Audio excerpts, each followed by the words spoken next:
تک دہراتے رہتے اور روتے رہتے، فقالو یا لیتنا نرد ولا نکذب بآیات ربنا ونکون من المؤمنین، بس کہیں گے کاش ہم لوٹا دیے جائیں اور اپنے رب کی آیات کی تکذیب نہ کریں، یعنی ہم کس میں سے ہو جائیں؟ ایمان والوں میں سے ہو جائیں۔ یہ تھا ہمارے اسلاف کی نمازیں، کیسے گریہ کرتے تھے اور کس طرح سے نماز کے ذریعے سے راحت لیتے تھے، اللہ کی آیات پر غور و فکر کرتے تھے تو ان کی دل کی حالت بدلتی تھی۔ آج تو بس ہم نماز جان سے چھڑانے کے لیے پڑھتے ہیں نا، کہ بس وقت آیا اللہ کا حکم ہے پڑھنا ہے، کہاں خشوع، کہاں ارکان، کہاں واجبات، کہاں سنتیں، اس کا احساس بھی نہیں رہتا۔ اللہ سبحانہ و تعالیٰ واقعی مجھے اور آپ کو اپنی نمازوں کی حفاظت کرنے والا بنائے، کیونکہ سب سے پہلے عبادات میں اسی کا سوال ہوگا، اور اگر نماز اچھی تو آگے کی منزلیں آسان ہو جائیں گی انشاءاللہ۔ اللہ سبحانہ و تعالیٰ مجھے اور آپ کو وہ مواقع دے کہ واقعی ہم وہ خشوع کے سارے اسباب پڑھیں، تاکہ ہم اپنی نمازوں کو اس کے مطابق چیک کریں اور بہترین اپنی نمازوں کو پڑھ سکیں۔ اللہ کے نبی صلی اللہ علیہ وسلم کا کیا طریقہ تھا؟ اب نماز میں کھڑے ہیں، کیا اب اپنی آنکھیں بند کرتے تھے؟ نہیں، سجدے کی جگہ پہ دیکھتے تھے۔ تشہد میں اپنی انگلی کی طرف آپ کی نگاہ ہوتی تھی، آج ہماری نگاہیں، ہمارے لباس، ہمارا خشوع کہاں ہے؟ تو بہت ضروری ہے کہ میں اور آپ اپنی نمازوں کو ٹھیک کریں۔ آپ دیکھیں کہ حالت نماز میں ہمارے اسلاف کا کیا حال تھا، کیسے نماز پڑھتے تھے نا۔ مجاہد رحمہ اللہ فرماتے ہیں کہ وہ لوگ جب نماز کے لیے کھڑے ہوتے تو اپنی نگاہوں سے کسی چیز کی طرف دیکھنے، ادھر ادھر متوجہ ہونے، کنکریاں ہٹانے، کسی چیز کے ساتھ کھیل کرنے یا دنیا کی کوئی بات اپنے نفس سے کرنے سے بھی ڈرتے تھے، اللہ یہ کہ بھول جائیں، اور یہ کیفیت نماز کے آخر تک برقرار رہتی تھی۔ اللہ اکبر۔ اسی طرح عبداللہ بن زبیر رضی اللہ عنہ جب نماز کے لیے کھڑے ہوتے تو خشوع کی وجہ سے لکڑی کا تنا معلوم ہوتے ہیں۔ آپ نے دیکھا اس ٹائم کو کیسے ہلتا نہیں ہے نا۔ اسی طرح مسلم بن یسار رحمہ اللہ گھر میں نماز پڑھ رہے تھے کہ اسی دوران گھر کو آگ لگ گئی اور اس کو بجھا دیا گیا، لیکن انہیں اس کا شعور و احساس بھی نہیں ہوا کہ گھر میں آگ لگی ہے اور بجھ بھی گئی ہے، اور وہ اپنی نماز میں اللہ اکبر۔ اور حضرت علی رضی اللہ عنہ کے بارے میں آتا ہے کہ جب نماز کا وقت آتا تو ان کے چہرے کا رنگ بدل جاتا تھا اور وہ کانپنے لگتے تھے۔ لوگوں نے پوچھا آپ کو کیا ہو گیا؟ فرمایا اللہ کی قسم، اس امانت کا وقت آ گیا ہے جسے اللہ تعالیٰ نے آسمان و زمین اور پہاڑوں پر پیش کیا، ان سب نے اسے اٹھانے سے انکار کر دیا اور ڈر گئے، لیکن ہم نے اسے اٹھا لیا۔ کیا ڈر تھا، کیا رنگت بدلتی تھی اللہ کی خشیت سے۔ اللہ اکبر۔ یہ جو امانت ہے نماز کی، آج ہم اس کے ساتھ کیا کھیل رہے ہیں نا۔ اور اسی طرح سید تنوقی رحمہ اللہ جب نماز پڑھنے کے لیے کھڑے ہوتے تو آنسو کی جھڑیاں لگ جاتی اور رخسار سے بہہ کر داڑھی تک پہنچ جاتی۔ اسی طرح بہت سے تابعین جن کے بارے میں یہ پتہ چلتا ہے کہ جب وہ نماز کے لیے کھڑے ہوتے تو ان کے چہرے کا رنگ بدل جاتا اور وہ کہتے تھے کیا تم جانتے ہو کہ میں کس کے سامنے کھڑا ہونے جا رہا ہوں اور کس سے سرگوشی کرنے جا رہا ہوں؟ آج آپ دیکھیں ہم میں سے کون ہے جس کے دل میں ان صحابہ رضی اللہ عنہ اور تابعین جیسی ہیبت و خشیت ہو۔ اسی طرح شیخ الاسلام امام ابن تیمیہ جب نماز پڑھتے تو ان کے اعضاء، ان کے جوارے کانپنے لگتے اور وہ اس کی وجہ سے دائیں بائیں جھکنے لگتے تھے۔ آج میں اور آپ اپنی نمازوں کو جسے کہا جائے اسلاف کے ساتھ کمپیئر کر ہی نہیں سکتے۔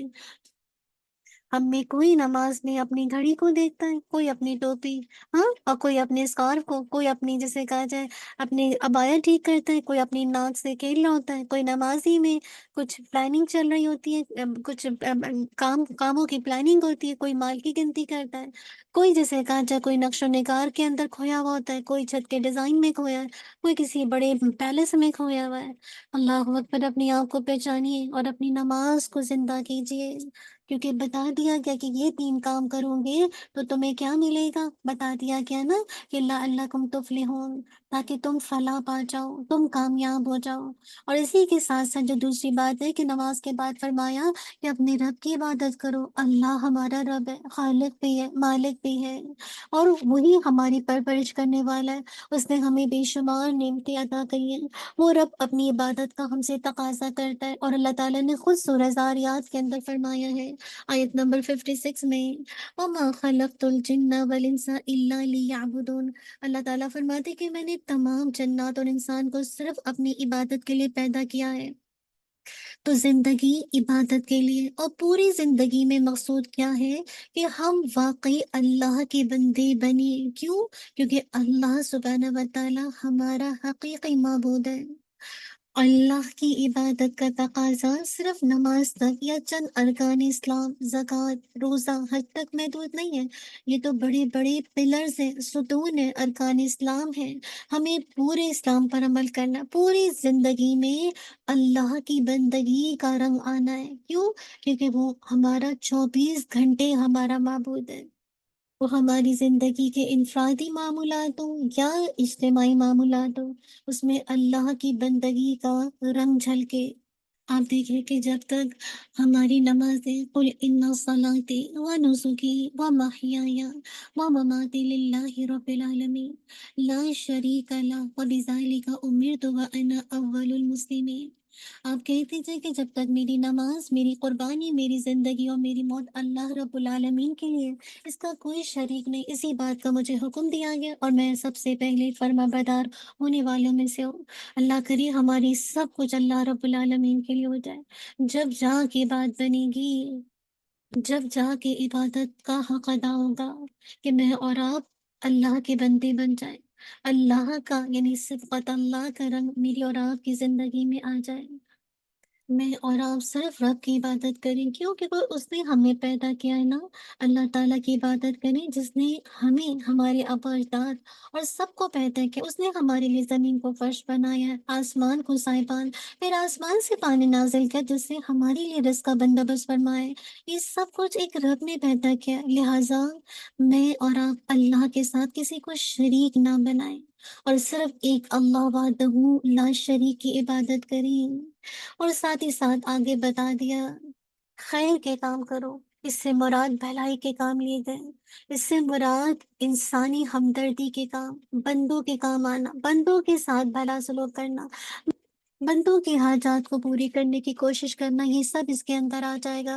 اور بندوں کی سب سے بڑی حاجت کیا ہوتی ہے کہ انہیں جہنم سے بچانے کی فکر کی جائے، لہٰذا انہیں اللہ کی طرف بلانا ہے اور اللہ کے دین سے جوڑنے کی کوشش کرنی ہے۔ یہ سب بھلائی کے کام ہیں۔ جہاں حقوق اللہ بھی ادا کرنے کا حکم ہے تو ساتھ ہی حقوق العباد ادا کرنے کا حکم بھی اس آیت کے آخر میں بتا دیا۔ کیوں؟ تاکہ تم فلاح پا سکو۔ اب دیکھیے کہ کتنی بیلنس آیت ہے نا، کہ جہاں شروع میں اللہ تعالیٰ نے نماز کی بات کی، وہاں ساتھ ہی آخر میں بندوں کے حق کی بات کی کہ بندوں کی خیر خواہی بھی کرو، ان کے بھی کام آؤ، یعنی ان کی بھی مدد کرو، ان کے ساتھ اچھا سلوک کرو، یعنی صلہ رحمی کرو، یتیموں کی دلجوئی کرو، محتاجوں غریبوں کو کھانا کھلاؤ اور بہترین اخلاق کے ساتھ ایک دوسرے کے ساتھ پیش آؤ، تاکہ یہ کام تمہارے لیے کل جنت میں جانے کا ذریعہ بنے، تاکہ تم فلاح پا جاؤ۔ کون سی فلاح؟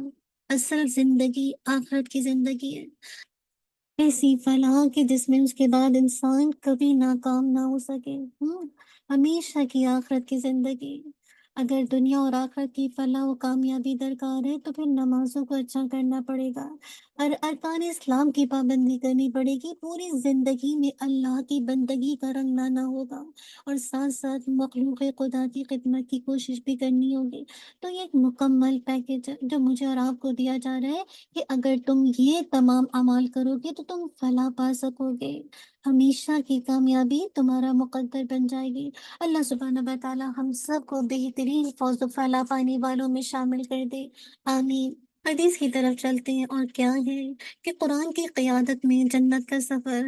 ان جابر رضی اللہ عنہ عن النبی صلی اللہ علیہ وسلم القرآن الشافع مشفع وماحل مصدق من جعله أمامه قاده إلى الجنة ومن جعله خلف ظهره ساقه إلى النار۔ جابر رضی اللہ عنہ سے روایت ہے کہ نبی کریم صلی اللہ علیہ وسلم نے فرمایا، قرآن مجید سفارش کرے گا اور اس کی سفارش مانی جائے گی، یہ اپنے پڑھنے والوں کے حق میں بحث کرے گا اور اس کی تصدیق کی جائے گی۔ جس نے اس کو اپنے سامنے رکھا پڑھا تو یہ جنت کی طرف اس کی رہنمائی کرے گی، اور جس نے اس کو اپنے پیٹھ پیچھے رکھا، نہ ہی پڑھا، تو یہ اسے ہانک کر جہنم میں لے جائے گا۔ اللہم انا نعوذ بک من النار۔ اللہ تعالیٰ واقعی ہمیں اس کو صحیح پڑھنے والا بنائے تاکہ یہ ہمیں ہاتھ کر گھسیٹ کے جنت کی طرف لے جائے۔ تو شافعون مشفعون کا بڑے دنیا اور آخرت میں جرائم اور گناہوں کی سزا سے تجاوز کی سفارش کرنے کو شفاعت کہتے ہیں، اور مشفعون کہتے ہیں اس سے مراد وہ آدمی ہے جس کی سفارش قبول ہو جائے گی۔ اور ماحل مصدقون کون ہے؟ کارآمد، جھگڑا اور دفاع کرنے والا وکیل، یعنی ایسا وکیل ہے جو بہترین انداز سے پروٹیکٹ کر رہا ہے۔ تو اس حدیث سے جو فائدے ہیں کہ قرآن مجید اپنے ساتھیوں کے لیے جنت میں لے جانے کا رہنما ہے۔ اب دیکھیں جب الحمدللہ اس کے ساتھ تعلق جوڑیں گے نا تو یہ آپ کے قبر کا بھی ساتھی ہے، اور ساتھ ساتھ آپ کے لیے جنت میں بھی آپ کے لیے رہنما ہے۔ پھر قرآن مجید وفادار ساتھی ہے، سفارش اور دفاع کرنے والا ہوں، کل یہ آپ کی سفارش کرے گا، ہاں، اور آپ کو پروٹیکٹ کرے گا۔ پھر یہ کہ قرآن مجید سے غفلت اور اعراض جہنم کا موجب ہے۔ اللہ نہ کرے ہم میں سے کوئی اپنی آنکھیں بند کر لے اور اللہ کے کلام کو نظر انداز کر کے بغیر پڑھی پڑھائی ہوئی چلے جائیں۔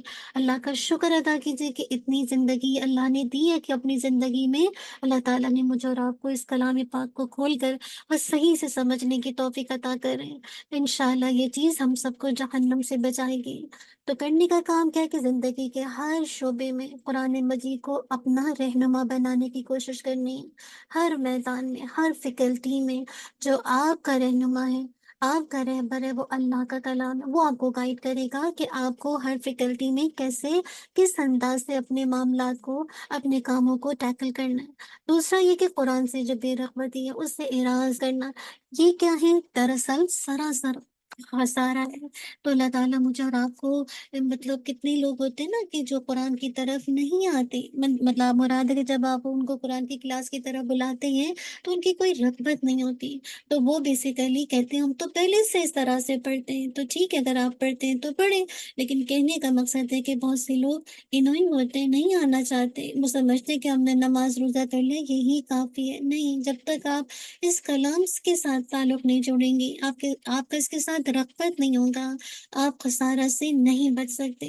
تو اس خسارہ سے بچنے کے لیے اس قرآن کے ساتھ تعلق جوڑنا ہے۔ اللہ تعالیٰ آسانی کا معاملہ کر دے۔ جزاک اللہ خیر، بارک اللہ فیک، ربنا تقبل منا انک انت السمیع العلیم وتب علینا انک انت التواب الرحیم۔ سبحانک اللہم وبحمدک، نشہد ان لا الہ الا انت، نستغفرک ونتوب الیک۔ سبحان ربک رب العزت عما یصفون وسلام علی المرسلین والحمد للہ رب العالمین۔